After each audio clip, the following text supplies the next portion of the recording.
hoina IMM Youth Fellowship mang tura local te ama saing chibe kan buk chowa IMM Youth Wing mingin kan lo lom chu ni ti ha kan soidua kan lo lom tak zat chowa in local po kan be sia kan phut bok chowa kan som bok chu ni TV lama min lo clear tu te YouTube min lo clear tu te po chu ting bokin helaya kan hun ma nge pathian la han saka han sai ho han fakho te kha kan chaka thu ngai thak te achak oma chuwang chuanin min lo thil tu te po tik niam ani chuanin pel kan mu kha kan lo be sei tlatani ti kha kan soidu ni ti chuanin ke hi angura te kani IMM Youth Wing a hian president kani ti chuanin he Youth Wing bi ka hi kumsang ni som khan din ani ti chuanin he mi IMM chimchim hi chu kumsang ni pariat khanin lungle adin ani ti chuanin sanghi pasaria lungle adin ani sanghi pariata aizola adin alo ni ta ti chuanin tuna hian champhaya te kolsi pa te chu lungle ya te le rampona bermarama te manipura te ti chuan IMM station sang hi tuna hian ni no meka ti chuanin hemi achalai big Youth Wing big hi kan soita kan khan sanghi so ma din ani ti chuan pathian shwaina in hei kumsom air or chu kan hangkal ve ta amai ro chu pathian hianin thil sang hi hei kong sing kong thui tak alo nei ve Youth Wing hian ti chuanin hei bul kan han chan chalia ti chuanin hei heti zong bin huang zong mai hi kan nia amai ro chu hei kan thian te kan member chen khat te hi hat nei ten nia chuan chuan ahuna tak te point kan chan thei thei chin lo ni chan chu office ban hun te lo hangai wangin khatilai kha kan soi ma sadu ti chuanin hei mi khwal do tak mai kan lo nei chu kan lom em kan kha muanga ro pui ke tia thalawin min suai serel ru hun khat pu in vo in kan program hi pathian hen kan han do nia ti chuanin helai bible chang toi te hi han chiar ka duwa mathaya bung kwa chang som patni apo hianin helai te chiar du ni ka fanu thamuang takinom ro in irin na hi idam puin ye ati lai te hi achan chu tuna hianin mi lo thlir tu te helai muna khom te po hianin wina hianin kan local khom hi kan kal khom do ni ti kan ringa kan local khom boka kan rin na chu tuna hianin kan rin na wang kan local khom ani chuan chon tu huna po hian mi lo thlir tu te le helai muna te po pathian rin ne na min lo thlir he program hi pathian laka kan be sei na te pathian kan be sei na te pathian kan mamo na te ring chungin pathian ring chungin min lo thlir tu rin le hun hmang tlang tu rin tiang chuanin hun kan hmang chho do na ni engpo ni sila kan hun kan chan na turin min chan sak turin tlangwa ke silal do oma kan so manga ti chuanin ani khanin bible chiara chong chai mai lo khan sei du nei te po khanin hun kan pe anga ti chon chu mi zo kan zai don nia tlangwa ke silal do mai lo so man okay kan bible chang chiar ma le tan main sin khan kan president khan ka soi tu lang chu aron soi vek tho thawa eng po ni se kan lo lom em chuwa pathian thu in hlui tur te amin shil tur te le YouTube le hemi channel kal changa lo thlir tu te zong tan po lok na thatak kan don ngei theina turin thu te po thataka in swing ngei ka be se ka du sak bok chu ani pathian le ka thiang hi mi lo ngai tha ang kolosa bung thum chang som le pahni chuti chuan pathian mi than mi thiang hlim le du takte ni om rengin thinlung taka in lei nat na te ngil nei na te in ngai tlom na te thu hnuai rol na te do thei na te chuan in thuam ro u rom bung som le pali chang som eng ti ziange nangin I u nau pa I soi ser mai enga tinge nang po I u nau pa chu I mu sit mai ni pathian ro rel na thut thleng ma chuan kan na ding thu don asin ti thleng hi ni sela kan bible chiar te lalpan kan zata mang som sak tho ro se amen pathian ma ku ni tong tran u olel pa kan pathian du tak min mangai tu leilung le achunga thilom zong engkim chunga thu nei tu le arorel tu ini ti kan ria chuti chuan leilung le achunga thilom zong te po omma mihring te po kan omma ivan ikut chuak thlale arsi te po om ma a keini mihring te min mangai awang hian kan loma lom thu kan rum plan che kan lome olel pa kan pa du ta min mangai tu kan phu to lekin den kol lo kan phu lo ik mangai na lira min ni len min san khu pui thin wai kan lom boke ti chuan lel pa hei kan unau du tak te kan som na te lel pa min ngai thak sakin hun rem chang tak mai te min ron nei pui do na pulal nun moya po i thu cha soi turin armin buat sei meka lel pa kan thu cha soi tu tur pulal nun moi nge po i thu cha soi tu tur nge po nangin om puila kai shoi tlat la ifin nai ni chia lo kaltlang la mi te mamo soi ti rang che a soi tu ti lang la nang angai thatu te zong a ron tlat lu mang che he in khom hi abula tanga to thlengin malmin somin sual le aram huai le ana tho zong la ka min veng him thawang che chung zong chumin chandam tu kan lal pai su Krista mingin in nena dilin kan hlan che amen ni chena kha ni nia kha kan soi kim lo te po kha han ne ya han din chwa hi chuanin engem kim lo hi lom china hei IMM hi nei tu nei lo ani a tu mata ni lo kan zawa ya ta ni a sang hi le pasari khan ka soi tha kan khanin lungle adin ani a Major Reverend Dr. SC Dulo Hovin ti chuanin chutrang chuan herong bol hi kalpui ni a chuan ang ni po intita tu takhanin I ula ka duwa I tu mata ni lo walal pa ta ni ti kha kan soi du ni helai huna hianin ti hian rong bol na kan han chan ve chot tani a hei hetia zu top ni a kan program hi voi nga na ve la nia chu tiang chuanin helai hi kan la me al kan la ti de ve chan chaw ni chu ti chuanin chu wang chuanin khatila ya khan nang manin he me al hi min chit puya min ti en puya min wap kan mo tak zet ani ti kha kan soi du he nun moi hi ni min bia emoni khanin ka bia karon bia ti chuanin hei ani hi min ko mai sak thina ti chuanin voina kan han in belea chuan chu ta chuan chiang zokin kan in beta chuanin kan in bia khanin kan in be chiang ha em me hanin zo chian le ti po kan nei lo voina in zo chiang chaw ni ti kha kan sei du a le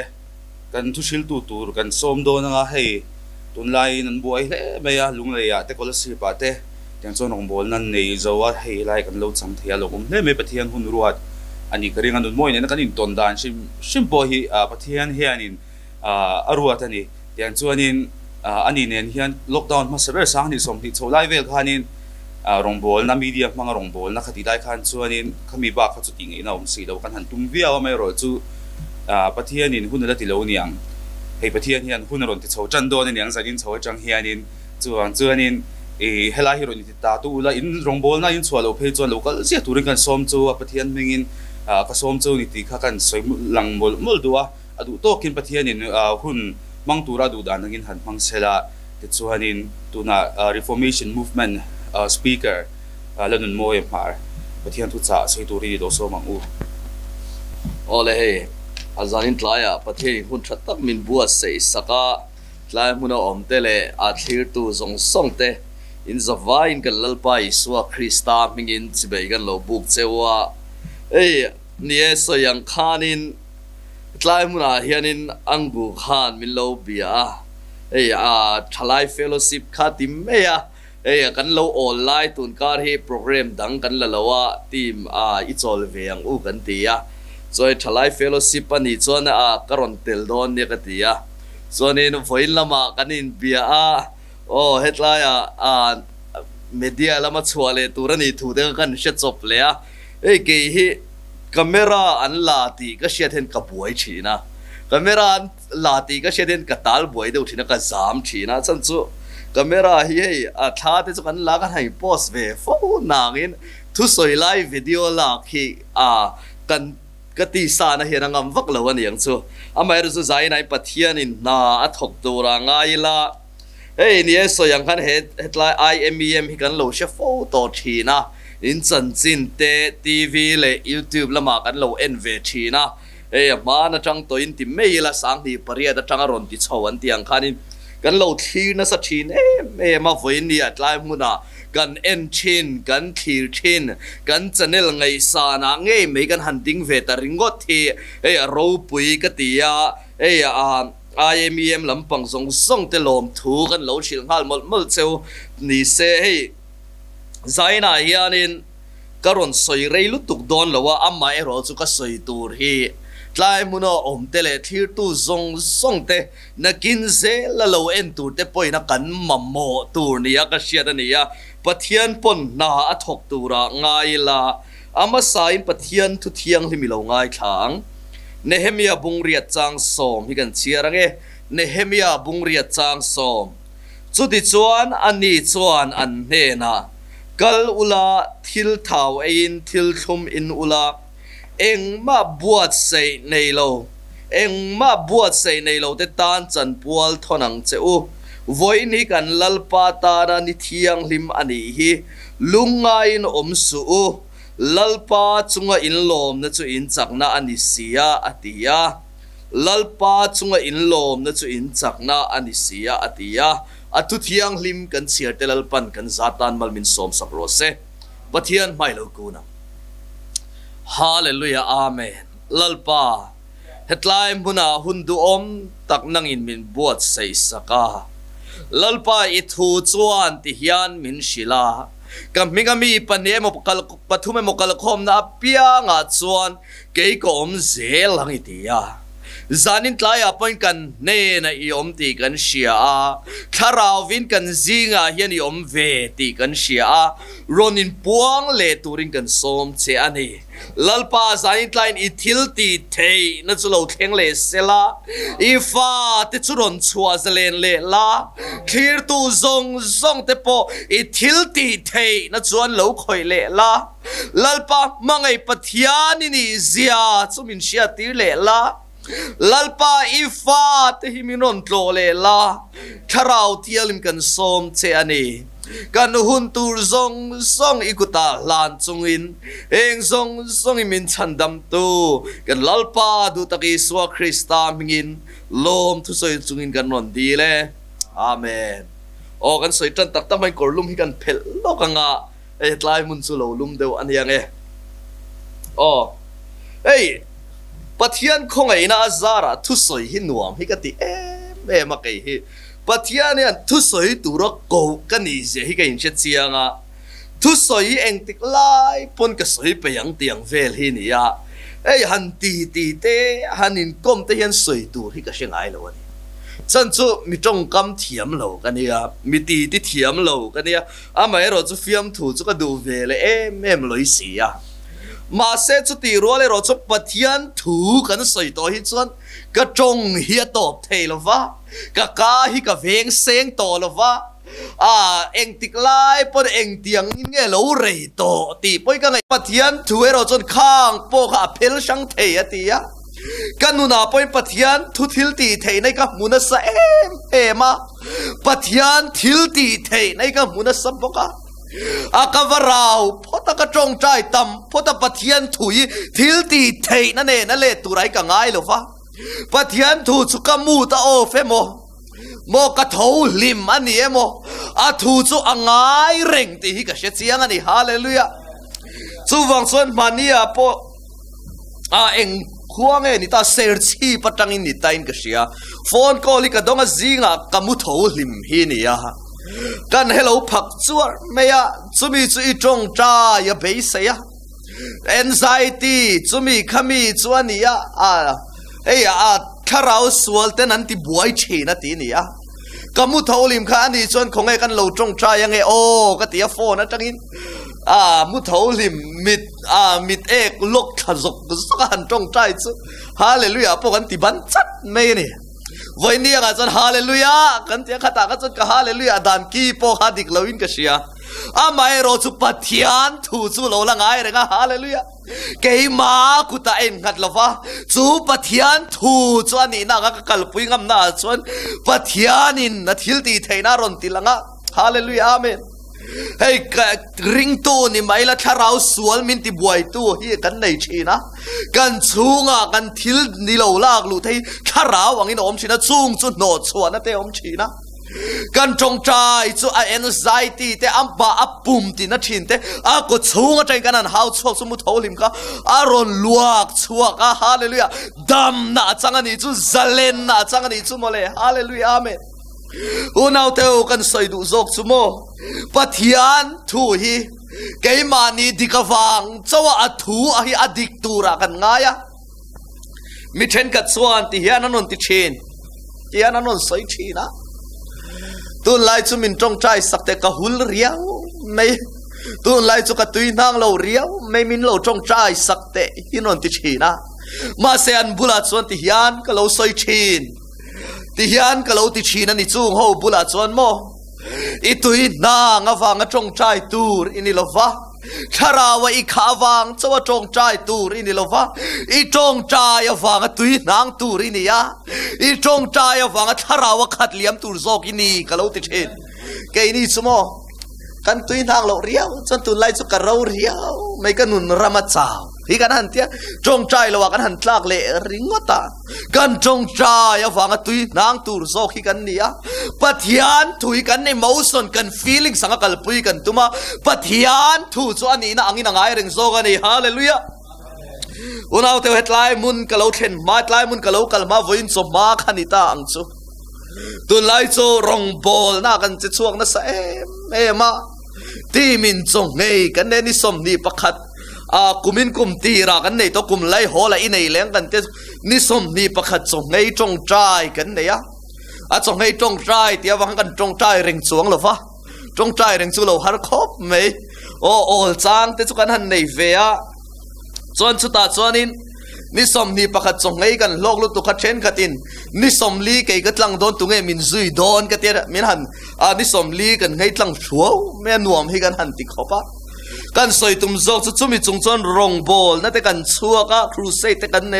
ka tak sai chaw ve de le ka tugin po ka lo mu rei de le ka chuan chu ta chu tugin a po ka mu tho lim hi phone call ka dong le a chu ta chon enge ni ta ka ti ya ama chon non sai a eng na sang deu ani exam tur ani ka shele to lo khovel thil hi chu ka shelo khopa chumi chu exam tur kan ya kain khung chot meya aka zir thei chok lo anxiety ka nei na sabok si ka pumana reng box city ngai na ka shelo atia ma se mu tho lim po ni se tong trai na kan han mang le a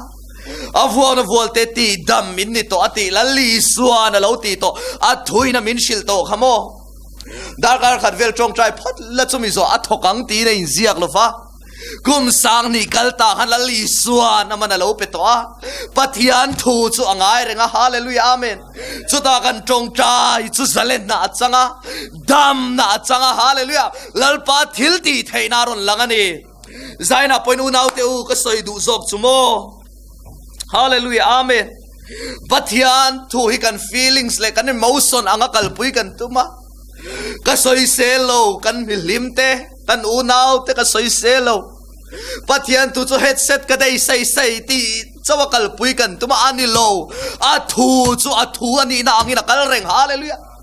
avuang na volte ti dam mini to chon a thena zar chau kan damanga kan ti tura ni lo kan dam ani mai hallelujah amen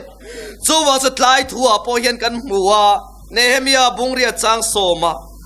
lalpa chunga illom na chu inchak na ani atia unaw teo kan tun lai din mun kan sia kan zoram hey new sikalo sheve thina kan beng hi ron thleng ve thina poiti em me ka nei chu tun lai thalai te thil chang kang in nei sia ka kanin tlan siak te ege dikha Instagram ma followers nei tam kanin ti mu te followers nei tam du awanga mani atak salang thui tak in poste mail thata wang shima followers nei tam chun omang ma selan tamawanga followers an nei tam khachu ami pa te khan in mail hian endu reng lo alang tam khani an zon chutia ang in ti siak na chuan kan tlana kana in tlan siak na sa ema chen khat chan chin kan sia chu tun lai phone chang kang iPhone nei velo eng thenge chuak to iPhone 13 Pro Max ti ami aming te iPhone 13 Pro ti te Pro Max ti te ô mini ti te omin ka sia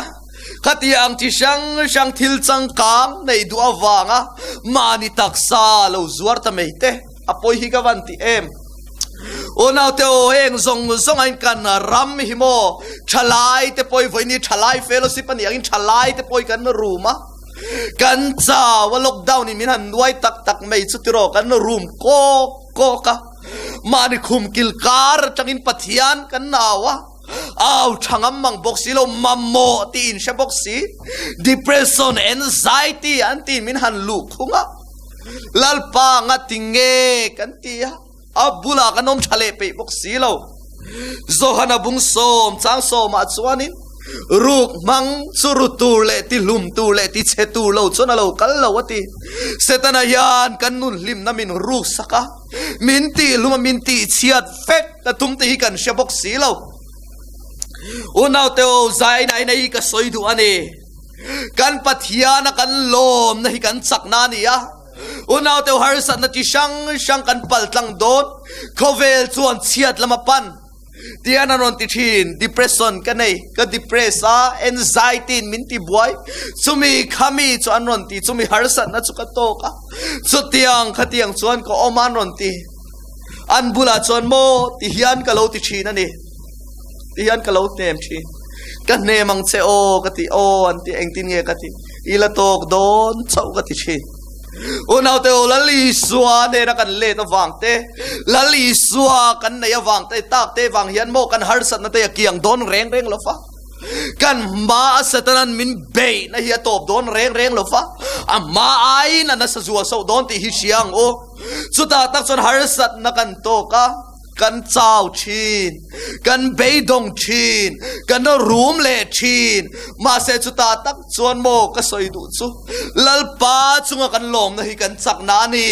chak na nei thar le tura chak na din thar le tur chuan mo lalpa chunga kan lom thiam yawan poi mo em hallelujah amen unaw te rong bol tu ni maila thalai kalani tu na hian kan than tu in pu miron ti ma se kala tlang valania oh ei pu ni kan lo thei khopa ei kan crusade thalai te in pamoi anon ti hi chu bam vet to thin o thalai kalania kai nge poyan them na te kala tok ve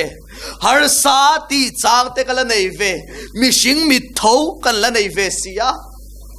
rong bol tu manila nat nai na miron ti buai chang om ve thin kan tong trai kal tangin mi te dam ma se ke mani nge kan nat ve chang om thin chung kwa apo buai na kan tok ve thin mi tui tlak zoi chang hi van tam em unaw teu kholai rong bol tu ra ka chuak te hi mo ka thalai pui te in ti lim mel ka mu ten ka mit tui te hi ta ve thin kan ta na ti ve rem to lo te kan ta na ka tiang fati ve rem to lo te van tam tak em ma se chung na chon lalpa chunga lom ka thang tlata hallelujah amen lalpa chunga ka lom na chu ka chak na ni don ti ka sia a chu wang chon ti yan ka soyang lalpa chunga lom ti hi chu kan she furani tro har san na kan to ka mang an na kan to ka kan nun an be dong lalpa chunga in lom na chu in chak na ani ti hi kan she fo ma se lom dan hi kan thiam to lo ani harsat na kan to ka kan harsat na kan to ka nat na kan to ka buai na kan to ka lom kan tuma kan ka chu alom ma se kan thin lung alom thei si lo lal parem ruat a hin ka lom ani ti de chungin mani fian ria la tu mas lal pa ngati big nge kan ti le thawani ti ro adikin ti ka sia mi sunga chen lal parem ruat ti chu tu ma dan rual ni lo kan te kan lom ani kan mui chu alom a me ro chu kan thin lung hi alom thei si lo lalpa chon kan ka ringot ni loi kan thin lung hi du sia chu wa chon voi ne chon eng tin nge ka thin lung zong ka lom theyang ti ni kan zir don hallelujah amen unaw teo hetlai bible chang yan ngei to ilamo lalpa chunga illom na chu in chak na ani atia he bible hian ti hian a soilo reng in harsat na chunga in lom na chu in chak na ani atilo in nat na chunga in lom na chu in chak na ani atilo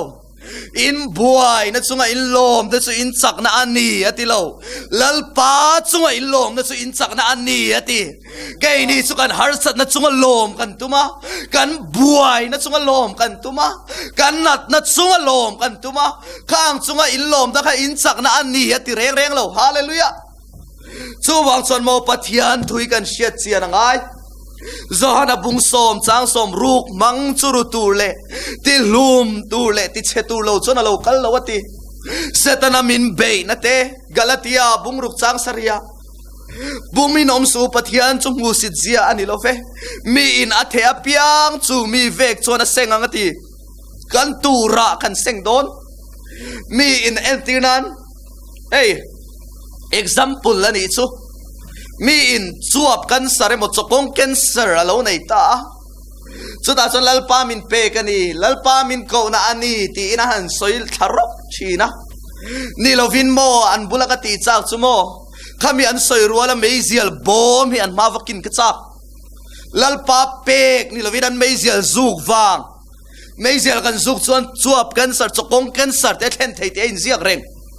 chu wa chon mi in ti hian a accident a rutliak deu kadam doina omalal pa min ko na ani rui chungin bike ka khala a accident a rutliak deu kalal pa min ko na ani lalpai chon min ko to ati an han ti hi chon mo an bulat hian soile ka chak thin lalpa ko na chani loin i rui wang ani kha ti ka chak o naw te o pathian ti emo hi kan ti feka pathian ti vek khini lo kan tura te kan senga setana min be na te oma lalpa ti hi kan ti feka setana hi kan da thale lutok kan da ole lutok lalpa chuan nupum chunga kan nom lai tang toy min khowa ma se khove lam ringot kan o na wangin a o kan chiang theilo fa setana tan kong kan hon chara to pa setanan min nu lia matuma lalpa khongai na sok so min lo la chel dinga hallelujah amen chuta chon rom bung ria chang som ni pariata kan thana tura engkim thok thin tu pathian ani thu asaya kha setana min be na te kan tura kan seng na te khalal pa chon ama kan mu theinan thil thazo ka tan ron herrema ama ti ani lo hallelujah kan pathian chu mangai na lomani mangai na khat pathian ani hallelujah amen chu wang chon inat nat te chunga lomi tum chon eng tika ma ilom thei don lo nat na hi chon lom harania tu boy non tuk fok chewala eya ka lom lu tuk in tingai lo wang ibula mi ma khanam beng sok te ka lom tak e ma tingem ibiang le laman ben chon le lam po doro ti hi chu no te hi ni rungat tro kan va han do lo chengem kan mishing ave khangla nga kan han ting hala tiro ma khata tak khan kan sia tur chumo pathian thu yan in har sat achunga te in mang an na chunga te in lom nei in chak na ani ati reng reng lo lalpa chunga in lom na ti lom hallelujah amen unaw te he bible chang kaman fia chia i chu ti hian ka tong trai ta lom le lalpa heng ka har sat na te ka buai na te ka mang an na te heng nat na zong chungai ka lom lo ka thin na ti rim nang ma duangin ka fak thailo chea i rong duangin ka bol thailo boka setana min be na ten ka lungoi lo ka thin rim amma ero chu i chunga hi chuan ka lom ani hallelujah amen nang chu ka ta na nun zong ron hlan tu cross ka ta na ron thi ni awain lalpa i chunga hi chuan ka van lom em chu lom na chuan chung ri la chak na min rom pe a chung nat na te har san na te ma chon thei tur min ti chak zo ka chunga chuan min len tir to zo ka ni hallelujah amen unaw te o he hi ni voinia ka soi du chu lalpa chunga lom hi lo thang tlatla i har sat na chunga lom mi tum choneng tika mai lom thei don lo inat na chunga lom mi tum choneng tika mai lom thei don lo ma se lalpa chunga hian kan lom thei ani he khovel min ma chon pui tu tur he khovel min dai pui tu tur lali swa chunga hian lo lom la chu chuan chakna pe don che ni hallelujah amen chu wang chon foi ni hian ti hian a top lam kan lo nei don to anga hallelujah amen kan lalpa i swa hian theilo anei lo fa om lo wata om adin tu ania alpha le omega abul le atop pathian ania chu wa chon voini a hian hetlai muna om tele thir tu zong song te ka cha du cheu chu thalai te po in lo omanga en tuat po he khovel in tlan siak mek na hian lo tel ve lo ula he khovel mi te chu anin tlan siak luyang an om melanga at rale lamatlang chu ashing dupa amoy mel ma se valu chil chon atlang chu de wala lo ni ngai lo ang hianin unaw te heng kan ngai san tak te enge kha celebrity han ti moni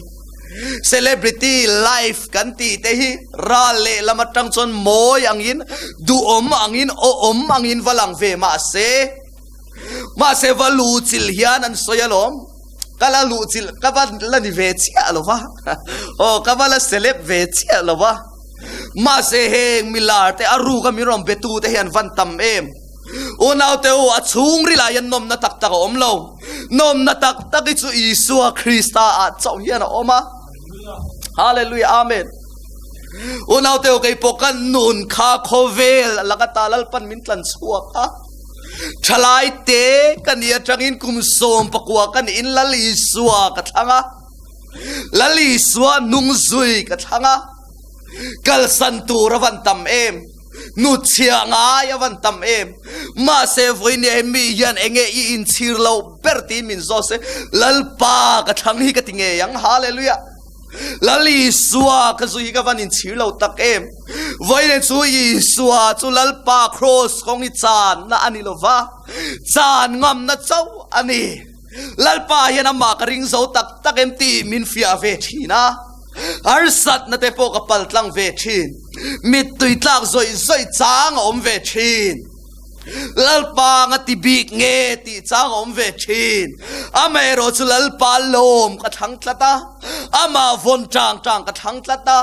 voini a chon arra ka seng me ka hallelujah khovel mi ten anin chu luai an lalpan min pe ve zela hallelujah amen unaw te lalpa zu hen chirom lo atir chon har sa ve ma se lo vuan chang la lo thang tlat ro o zoram ti hian kan ti ange hallelujah amen zoramin kan mamo chu thalain kan mamo chu awareness kan ti sumi khami chu kan ti ma se thalai te na kan mamo chu Isua Krista hi ni nu le pa lo en tu te po hei ka sa du cheu tleirol sual hi om lo ania tleirol an ni ve han dai sual ve ze se poilo kan ti thin ma se bible a tleirol sual a ziak lo tleirol sual kan ti vain kan fa te cross kong a phur kan ti rit ma chu ai chon ti hian ti angu tleirol Isua chil hi om ti rangu hallelujah no pang te an ni lai tang lali Isua chil turi lo swai ta cheu apui kin nu chon nang mani an control le tang cheu chu wang chon zoram I harang u Isua hi ni hallelujah amen rong bol tu te kan ngai sang pathian mi ro pui tak kan ngai sang ma se ngai san tur dik tak chu Krista Isua hi ni holali Isua hi kan ngai san per ni thar le ro se lali Isua ne na he ni let leila Isua I boy pum I rong bol nine Isua boy pui thar le ro le hallelujah I chung kwa ai ni Isua boy pui thar le ro le I zir na ai ni Isua boy pui thar le ro le I na ai ni Isua boy pui thar le ro le lalpa ka chung kwa min en kol pui ro lalpa ka zir na amin zir pui ro lalpa ka na min en kol pui ro tin lali Isua hi azong songa ida pui mo thar le ang u hallelujah amen ti hian ka kharang thalai rui thei thilinda ati buai mek te po inom mei thei hei hi ka cha du chewani ti hian ka ti thin kanun nge ya ke chu ka fam kim lo ka ti suwa le thin ka dai pel le thin chu wang chon Isua hi ka hlat phal lawani Isua hi hlat le ngat pheilang chon eng tiang chenge kanun hi a omang chu wang chon ka fam kim lo awang takte ka that ve tok lo awang te ka ti suwa le thin awang tak hian lom Isua ka mamo chu wang chon hallelujah amen lali Isua kan mamo zia shia in abula thei to patam om tumila amma au tamila akianga hun mang tamila chu isua chona simtir chenga chu isua chon nundu omzo ka pe chenga chu isua chona chua zalen jok don chelom hallelujah amen voinen lo entur zel te po poor anxiety inati boin omem depression inati boin omem tinglo big nia insia inomem malngoi ngoya insia nat na ina abo be in omem voine neng tin nge ti mathaya bung som pakata chuan nang ni thogrim le phurit phurjong song te u kan ne na lo kalula ke man ka chol ti rang chewati kan nat nate kan buai puya kan harsa nate kan depression ken anxiety ni lovin iswa lo buai puila chu iswa jok chuna buai pui sak veng che I depression ati re sak chenga lal chu iswa krista chu lalania lal chu lalani na ang takin lal ni na din mun inuna lo pelela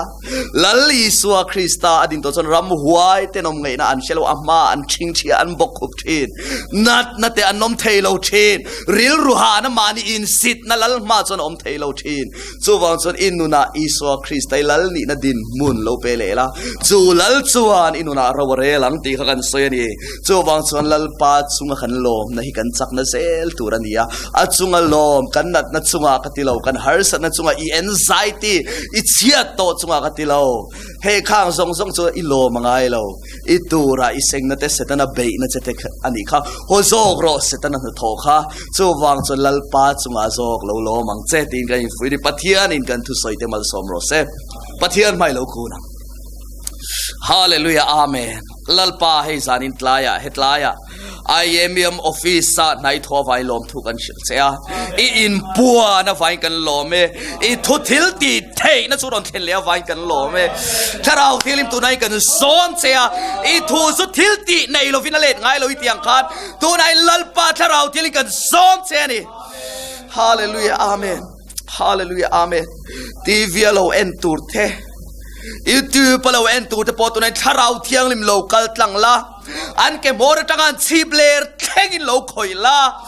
ban wai thato te khum zoi to te suti chak thari lom le sela hallelujah amen tharau thil kan som cheni tunai kan som cheni tharau thil tunai kan som cheni hallelujah amen tunai lo entu zong song te po depression anxiety I swimming lo re ro